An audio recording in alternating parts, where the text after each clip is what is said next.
മറിയത്തിൻ്റെ മാതാപിതാക്കളായ അന്നയും ജോവാക്യമും അവർക്ക് കുഞ്ഞുങ്ങളുണ്ടായിരുന്നില്ല.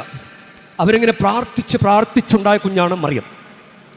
അപ്പം ഒരുപക്ഷെ അവർ നേർച്ച നേർന്നിരിക്കണം.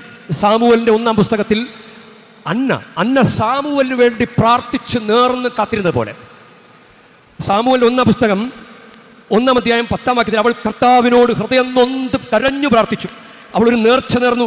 സൈന്യങ്ങളുടെ കർത്താവേ, ഈ ദാസിയുടെ സങ്കടം കണ്ട് അങ്ങനെ അനുസ്മരിക്കണമേ. അങ്ങയുടെ ദാസിയെ വിസ്മരിക്കരുത്. എനിക്കൊരു പുത്രനെ നൽകിയാൽ അവൻ്റെ ജീവിതകാലം മുഴുവൻ അവനെ ഞാൻ അങ്ങേക്ക് പ്രതിഷ്ഠിക്കും. അവൻ്റെ ശിരസിൽ ക്ഷൗരക്കത്തി സ്പർശിക്കുകയില്ല.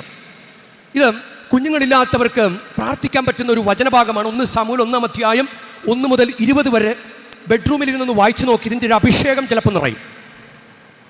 20-ാമത്തെ വാക്യം, ഞാൻ അവനെ കർത്താവിനോട് ചോദിച്ചു വാങ്ങിച്ചതാണ് എന്ന് പറഞ്ഞ് അവൾ അവന് സാമുവൽ എന്ന് പേരിട്ടു. അപ്പോൾ ഈ അന്നയും ജോവാക്യമും പുതിയ നിയമത്തിൽ നമ്മുടെ ഈശോയുടെ അപ്പൂപ്പനും അമ്മൂമ്മയുമായ അന്നയും ജോവാക്യമും അവർ മറിയമെന്ന കുഞ്ഞിന് വേണ്ടി പ്രാർത്ഥിച്ചു.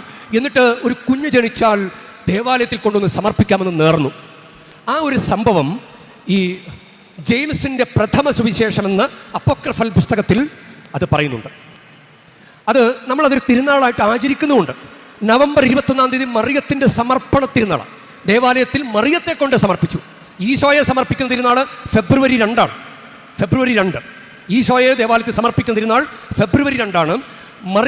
മറിയത്തിൻ്റെ മാതാപിതാക്കൾ സമർപ്പിച്ച തിരുനാൾ നവംബർ 21-ആണ്. അപ്പം അവരുടെ ഒരു സമർപ്പണം എന്ന് ചിന്തിച്ച് എത്ര സുന്ദരമാണ്. പഴയ നിയമത്തിലെ അന്ന സാമുവലിനെ സമർപ്പിച്ചതുപോലെ, സാമുവൽ ഉണ്ടായാൽ ദേവാലയത്തിൽ സമർപ്പിക്കാമെന്ന് പറഞ്ഞതുപോലെ